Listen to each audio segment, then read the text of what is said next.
So over the years, we've kind of noticed that there's loads of problems, and I think they're getting worse. So candidate attention. There was a study done last year by a company in America called Edelman Intelligence, which basically said that by the year 2027, over half of Western workers are going to be freelancers.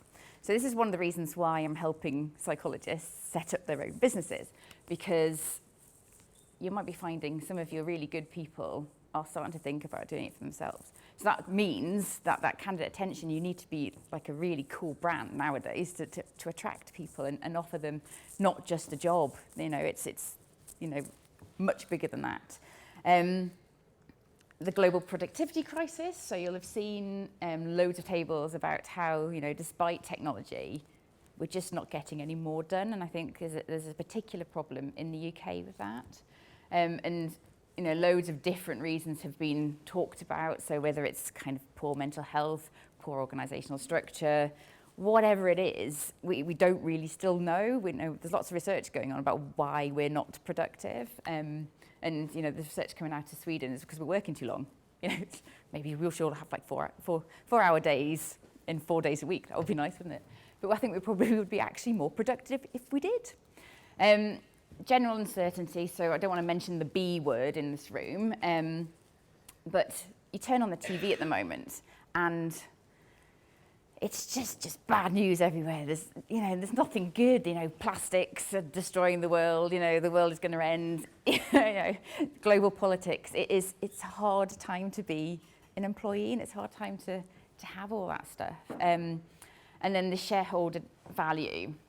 So you've probably noticed since the financial crisis that organisations are getting leaner.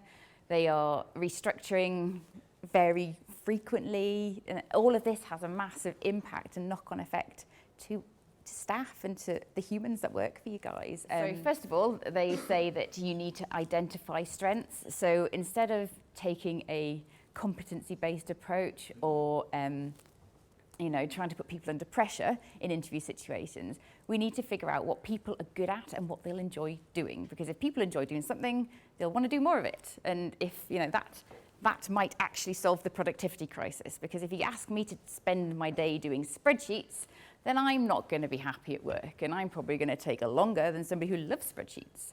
I do like spreadsheets as long as I've designed them, because that's the control freak thing. The right fit. So it's really important to get the right person in the right job at the right time. So a lot of organisations are hiring people that are good for today, but the world is moving at such a pace that you need to be thinking about future, you need to be thinking about potential. The amount of times I still hear from my friends, my associates, oh, I was overqualified for the job. Like, there's no such thing as overqualified. Get the good people in and move them up in your organisation. I could talk for days on the great managers. So Gallup research said 82% of managers should not be managing. So that's a massive statistic. And why do they say that? Going from a performance management culture to a performance development culture will massively, and this is all in the white paper, will massively increase your happiness, your well-being, your productivity of your people. So what they look for are good coaches. So not the person who's been the best salesperson, he's been here the longest, let's give him the job. That's me and my stereotypes there. It's not that. It's find somebody who has that coaching outlook and the ability to coach people, not manage them, coach them, because you coach somebody, you're going to get the best out of them. When you have great managers, you'll have engaged employees. When you have engaged employees, you'll have more productive employees. You'll have happier employees that will have an impact on their well-being, sickness, absence, turnover, all of that stuff. When you have good employees, this is what Richard Branson says, look after your employees and the employees will look after your customers. So can you see where I'm going with this? This is more sort of traditional economics now. So the key goal for any organisation, be it charity, be it government, be it private sector organisation, is to make money, grow, do more stuff. Even charities, they need to make money. So with sustainable growth, because of all of these sort of layers you've got in, you will have a real profit increase and your shareholder value will increase. So if you can go back to your organisations with this, say, look, if we're not getting the right people in the door, it's going to have an impact on our bottom line. This is where we as resourcing professionals get a seat at the strategic table. 3 things that predict performance of employees. So we've talked about the strength stuff with Gallup.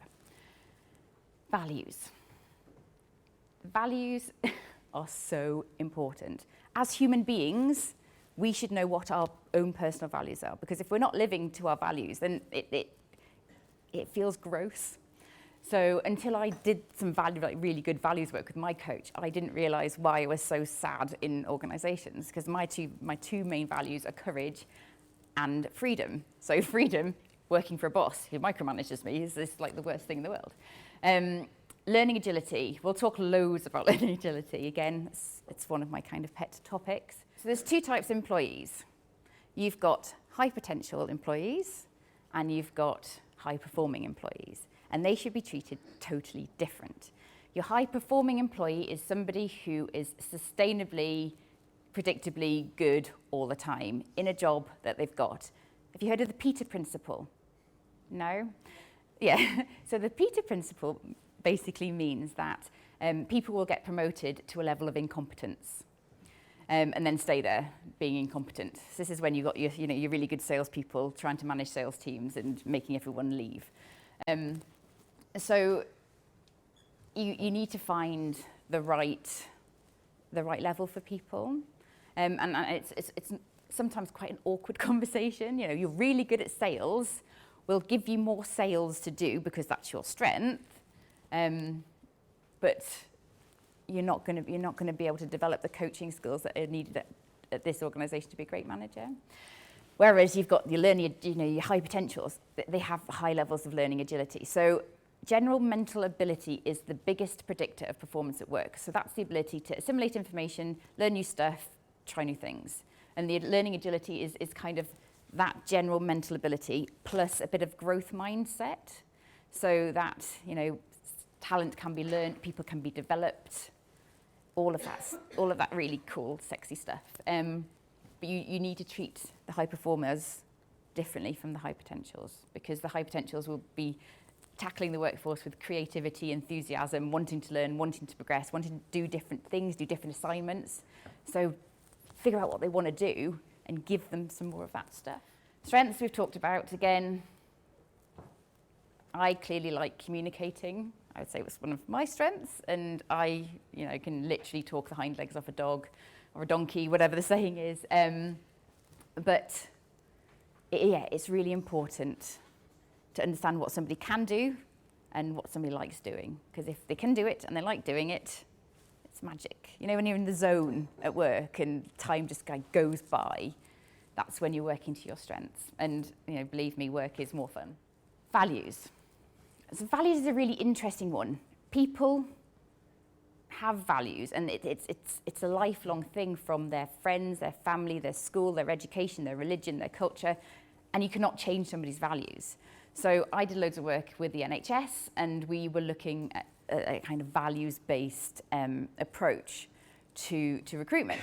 And it's really hard to get that square peg who doesn't have that compassion into a round hole that we're looking for, and you can't change their behaviour. So it is really important that you figure out what your values are as an organisation and attract the people with the same sort of values. And I would almost go as far as saying put off the people that don't have the same values as you, because it'll make your life so much easier, because you're not selecting from people that clearly aren't suitable. Who thinks that hiring managers selecting people is just a magic skill that they learn on their own? No, because I have seen it so many times in organisations. So you, good sales guy, you get promoted into sales manager, sales director job, go and hire people without any training. It is bonkers. So please make sure that you are training your managers, training them not to be biased, to be objective, and David will be talking about an objective tool that you can use, which is also number 4. So yeah, I would go away from your competency-based questions and ask questions like, what do you like to do? What's the most fun you've ever had at work? And not only will you get really good insight into what candidates like to do, they'll enjoy the interview as well, because who doesn't like talking about fun stuff? And again, try and figure out what their values are, because it is really important just to make sure you get that right person. Realistic job scenarios. Interviews on their own do not work.